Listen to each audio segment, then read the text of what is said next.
Vamos agora falar sobre urbanismo e essa questão, né, sobre mobilidade e uma coisa que chama, e é um tema que está alinhado à Agenda 2030 da ONU, por isso, a partir de agora, o ODS 11 é a pauta, cidades e comunidades sustentáveis. Esse é o nosso tema a partir de agora e certamente você já deve ter percebido que cresce o desinteresse das novas gerações por dirigir, a facilidade de novos modelos de transporte público, de transporte urbano e a organização mais adensada das cidades já estão influenciando na configuração dos imóveis. Essa mudança do comportamento dos jovens e mesmo de pessoas de outras faixas etárias que já usam bem menos o carro do que antes, irá afetar no futuro bem próximo os novos empreendimentos residenciais. E é sobre este assunto que vamos conversar agora com o arquiteto e urbanista Paulo Renato Alves. Seja muito bem-vindo, Paulo. Bom tê-lo aqui na Sagres. Prazer é todo meu, agradeço o convite. Vamos debater a cidade aí, que é uma das coisas que me dá mais prazer. Uma pergunta que eu queria fazer antes da gente ir para a mobilidade, e pela experiência sua dentro da arquitetura e do urbanismo, que hábitos que... Eu fui tentando puxar na memória e recentemente a gente fez uma entrevista de como a economia influencia nos nossos hábitos. E aí a gente, por causa da alta inflação, a gente aprendeu a estocar comida, então eu tinha que ter uma despensa grande para guardar os alimentos, eu tinha que ter freezer para guardar grandes quantidades de alimentos congelados, coisa que a baixa inflação dos últimos 20 anos já vai mudando o nosso comportamento e até para comprar um apartamento hoje você já não vê mais uma despensa grande, já não vê uma área de serviço tão grande. Que outros elementos mudaram ao longo do tempo que o nosso hábito impactou na arquitetura, hein, Paulo? Olha, a gente pode elencar alguns pontos interessantes na verdade, o que aconteceu nos últimos 5 anos em termos de mercado imobiliário, né, os novos empreendimentos, talvez tenha sido mais radical do que aconteceu nos últimos 30, da década de 80 para 90, você não via quase que alteração nenhuma nas plantas dos imóveis, né, nas áreas comuns dos edifícios. De 90 para 2000, muito pouco. Aí em 2000 começou a onda do condomínio clube, né, aquelas áreas de lazer com 200 itens, tinha piscina infantil, adulto, quadra, espaço mulher, cinema, jogos. Então isso também foi se transformando e hoje a gente tem um cenário completamente diferente, não só em função da pandemia, mas em função dos avanços tecnológicos, né, das fine techs, que são as empresas que hoje trazem facilidades para a gente. Então, não se pensava há alguns anos em ter um espaço para embarque e desembarque nos prédios, né? Você vê que hoje em dia isso é fundamental, porque as pessoas começaram a ser transportadas por carona, seja ela de aplicativo, né, seja o transporte alternativo, e a gente vê que hoje você precisa, nos novos empreendimentos, instalar uma área para embarque e desembarque de passageiro. É uma coisa que antigamente não se pensava. Uma outra coisa que se tornou muito latente nos novos empreendimentos são espaços destinados a recebimento de mercadorias, porque antigamente você saía para fazer compras, você colocou muito bem, fazia compra e estocava no seu apartamento. Mas hoje, a pessoa compra tudo pela internet, né? Então, imagina, você tem uma assinatura de vinhos, por exemplo, e aí, 3 horas da tarde, chega uma caixa para você com garrafas de vinho. Como é que vai fazer? Hoje em dia, o porteiro não guarda isso mais debaixo da bancada dele, né? Então, tem que ter um espaço para guardar isso. Você vai fazer uma compra... Antigamente, as pessoas iam no centro fazer compra de eletrodoméstico. Hoje não, hoje você compra pela internet e chega no outro dia. E aí, quando chegar um fogão na sua casa, você precisa estar lá.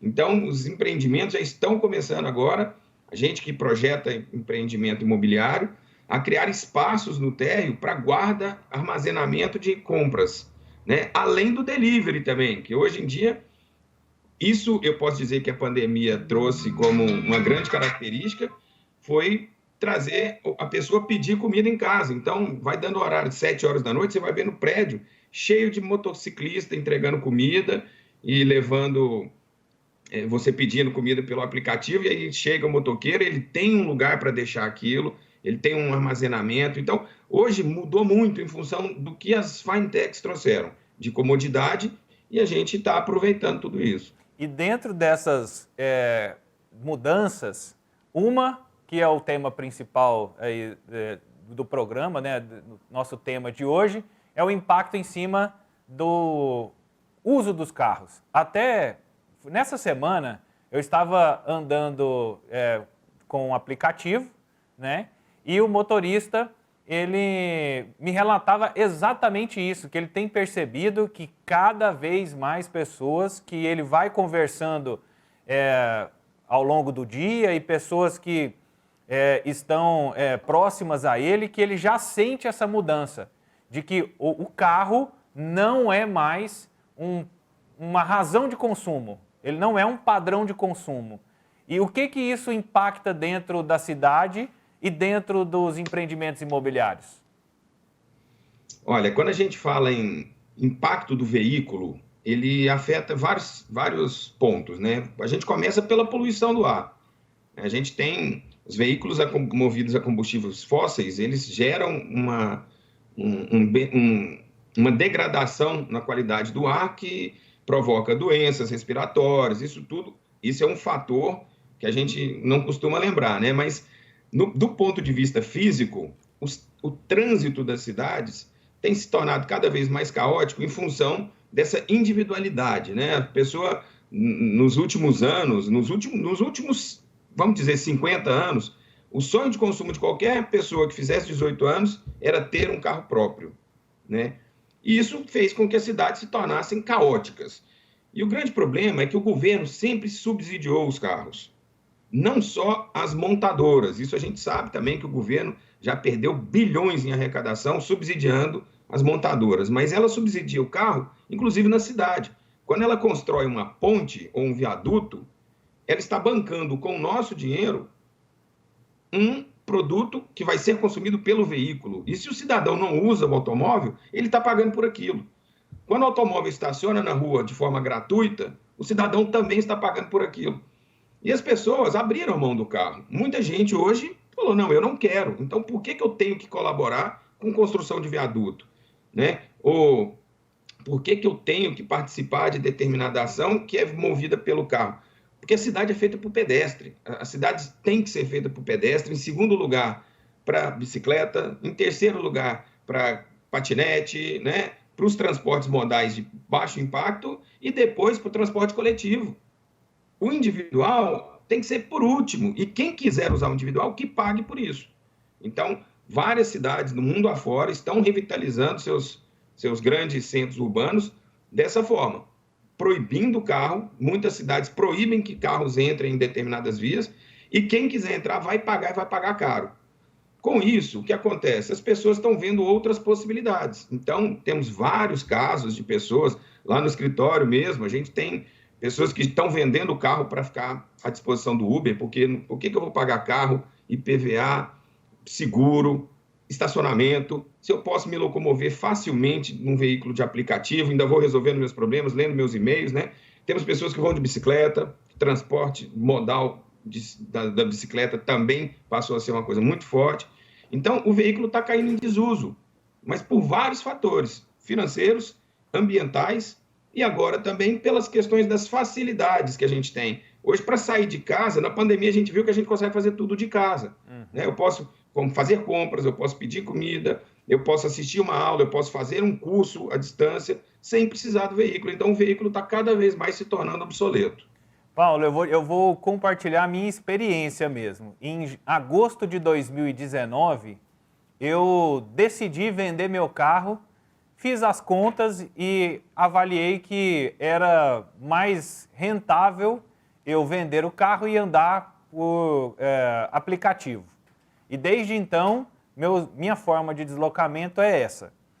E uma das coisas que me motivou muito, eu até pedi ajuda, quero agradecer a Kátia por me ajudar nesse sentido, né, nessa pesquisa, porque foi num curso que eu fiz em Barcelona, eu a conheci, ela é uma alemã, e ela participa de uma fundação na Alemanha focada em incentivar o uso de bicicletas. E aí ela até me enviou agora esse estudo, que na Alemanha eles identificaram que por dia o alemão, o carro na Alemanha fica parado, ou estacionado, ou no trânsito, ou em casa, ou no local do trabalho, né? E esse processo de ficar parado e procurar um lugar para estacionar, 96% do dia é isso que acontece com o carro. Ou ele está parado ou você está procurando um lugar para estacionar. Isso representa mais ou menos 23 horas e 15 minutos.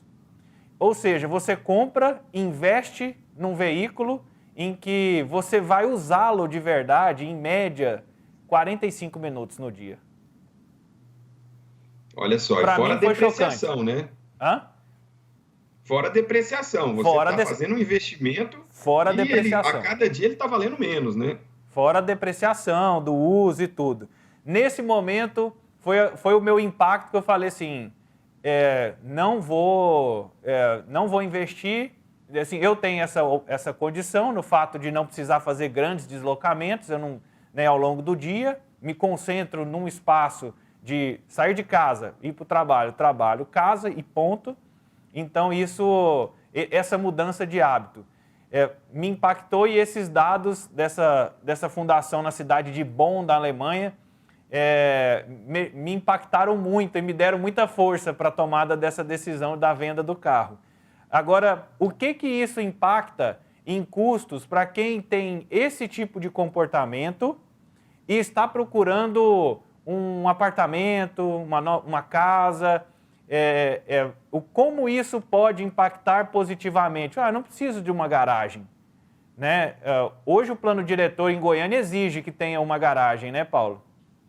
Sim, o plano diretor ele faz uma alusão à metragem do apartamento com a necessidade de vagas. Então, apartamentos até 100 metros quadrados, obrigatoriamente tem que ter uma vaga, de 100 a 200, 2 vagas, e assim vai sucessivamente. E é uma discussão que a gente tem trazido à tona, né? Porque se esse comportamento está mudando, as leis têm que mudar junto.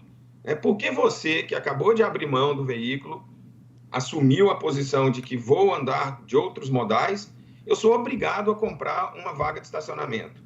Eu estou provocando dois problemas ao mesmo tempo. Eu estou investindo numa coisa que eu não vou usar, né? E uma vaga de estacionamento, ela ocupa, num edifício, por exemplo, 25 metros quadrados. Né? Entre vaga e pista e rampa, você está comprando 25 metros quadrados que você não vai usar. Já imaginou você comprar um apartamento 25 metros maior, pelo mesmo preço, ou pagar menos pelo mesmo espaço? Né? E outro ponto negativo, que é o que as legislações exigem, quando pede uma vaga obrigatória, é que você tem que criar subsolos para estacionamento. Isso prejudica o lençol freático, né, a drenagem urbana. Então, isso a gente defende que tem que ser uma escolha do consumidor. Né? Eu posso ter a opção de comprar um imóvel sem vaga, já que eu sei que eu não vou necessitar. E a gente tem brigado muito, a discussão do plano diretor tá de volta aí, as redes sociais a gente está vendo que vão começar a discutir de novo, e a gente pede encarecidamente que o poder público reveja isso, essa questão da obrigatoriedade, porque hoje em dia as pessoas têm o direito de não ter carro, e não é porque o transporte público melhorou, é porque você mesmo citou a Alemanha, a gente conhece vários países mundo afora que melhoraram o caos do seu trânsito através do transporte público ou ciclovia. Mas nós estamos num país, vamos falar de Goiânia, uma cidade muito quente, né? É difícil você se locomover a pé, mas 75% das viagens que a gente faz, elas estão no raio de 3 quilômetros. 3 quilômetros você não precisa de carro. Né? Aliás, é muito cansativo. Você tem que ir para o estacionamento, pegar o carro, sair, parar no sinaleiro, achar estacionamento, para de repente andar 1,5 quilômetro. Né? Mas o transporte por aplicativo veio resolver esse problema. Você não trocou o seu carro para andar de ônibus. Sim. E eu sei que muita gente que talvez tenha feito isso, pode ser por questão financeira, mas a praticidade do transporte de aplicativo ela mudou a vida da gente. A prefeitura tem que entender isso e trazer isso para a legislação também. E a gente tem cidades brasileiras que na Europa, no hemisfério norte, de uma maneira geral, a gente vê muitos casos de lugares que realmente não tem garagem já, né? Já não tem esse processo, já não tem essa organização. A gente já tem casos no Brasil dando certo para que a gente possa se inspirar e trazer esse debate para dentro do plano diretor, por exemplo? Olha, infelizmente a gente tem poucos exemplos, mas vamos começar pelo maior, que é São Paulo. É a capital paulista que precisou chegar no caos extremo para tomar medidas paliativas. Ela trouxe na revisão do plano diretor que ela fez há 4 anos essa ideia de desincentivo ao uso do veículo.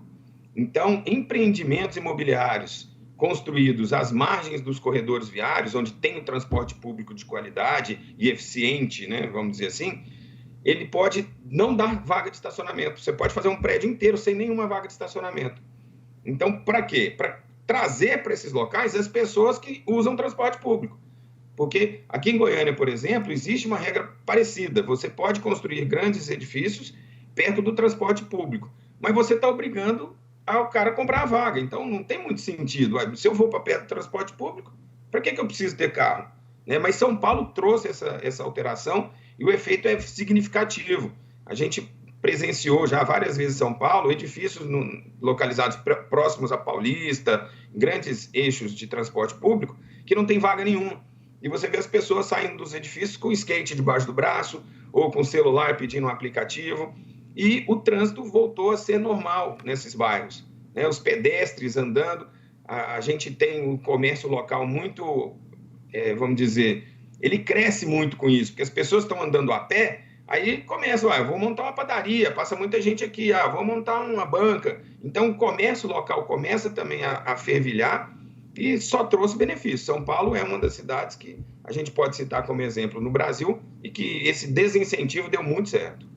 E é um bom debate, é um bom tema e muito atual, né? E a gente vai trazendo isso ao longo da nossa programação aqui dentro do Sistema Sagres. Eu gostaria de agradecer, Paulo, pela sua disponibilidade de estar conosco e de compartilhar seus conhecimentos. Eu que agradeço, estou à disposição para todos os ouvintes da Sagres, o que precisar, conte com a gente. Conversamos com o arquiteto e urbanista Paulo Renato Alves. Ele também é consultor de ordenamento territorial do Instituto de Desenvolvimento Tecnológico do Centro-Oeste, o ITCO, e diretor da Norden Arquitetura. A gente falando sobre esse ponto, né, dessa mudança de comportamento, como impacta, por exemplo, nos empreendimentos imobiliários e a expectativa de que a falta dessa exigência de garagem possa reduzir os custos da compra de novos apartamentos. Esse é um tema que está ali meio de pano de fundo, dentro daquele principal que movimentou o mês de janeiro e fevereiro, que foi o anúncio da Ford.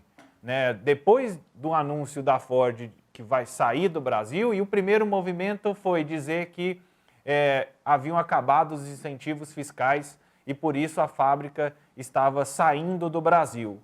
Mas depois a gente foi acompanhando outros cenários.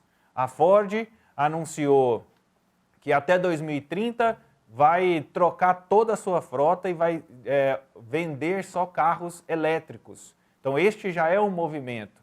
Um segundo movimento é a queda do número de vendas de veículos em todo o Brasil aí nos últimos anos, que reflete também nessa decisão e que impacta, por exemplo, em dados que revelam que o número de jovens que buscam a CNH caiu no Brasil, de 1.100.000, 1.200.000 para 900.000.